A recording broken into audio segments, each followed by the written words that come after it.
U.S. Navy seeks $63 million to repair over-budget $13 billion USS Ford. The USS Gerald Ford recently returned to Norfolk, Virginia, after completing another step in pre-combat testing trials, according to a U.S. Navy announcement.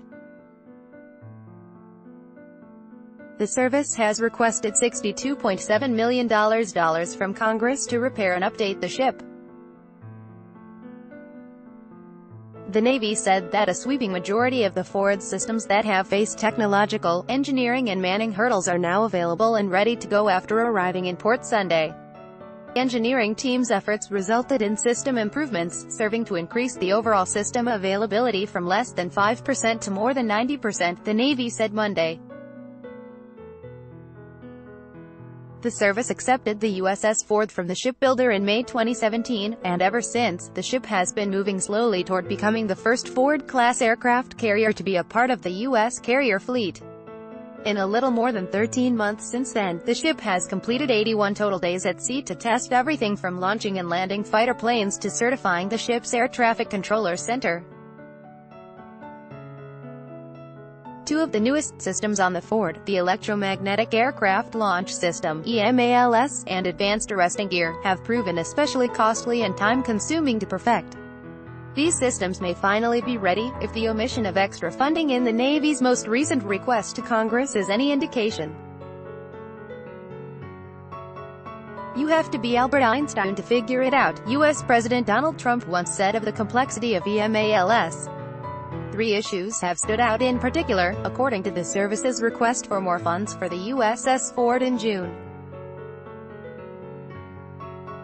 The Navy told Congress it would need $12.7 million to mend continuing technical deficiencies, for elevators responsible for moving weapons from storage to the flight deck, $30 million for tooling and repair of a faulty main thrust bearing, and some $20 million to pay laborers and buy parts for more routine repairs, Defense News reported July 15.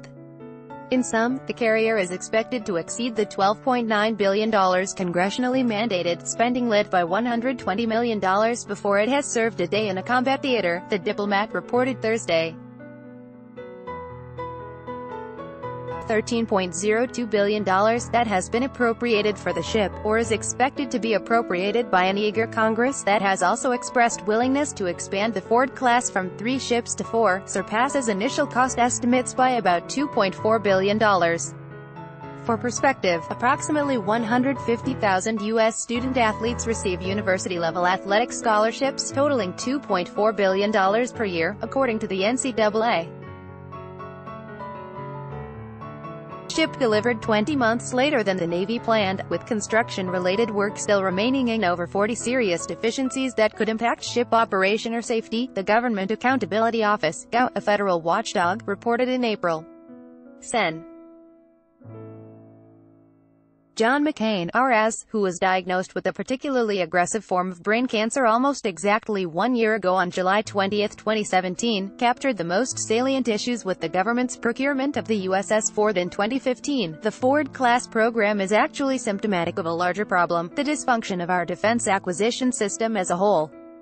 A decade of oversight reporting show that CVN 78 USS Ford has been plagued by the same problems found throughout Navy shipbuilding and, indeed, most major defense acquisition programs: unrealistic business cases, poor cost estimates, new systems rushed to production, concurrent design and construction, and problems testing systems to demonstrate promised capability. All of these problems have been made worse by the absence of competition in aircraft carrier construction.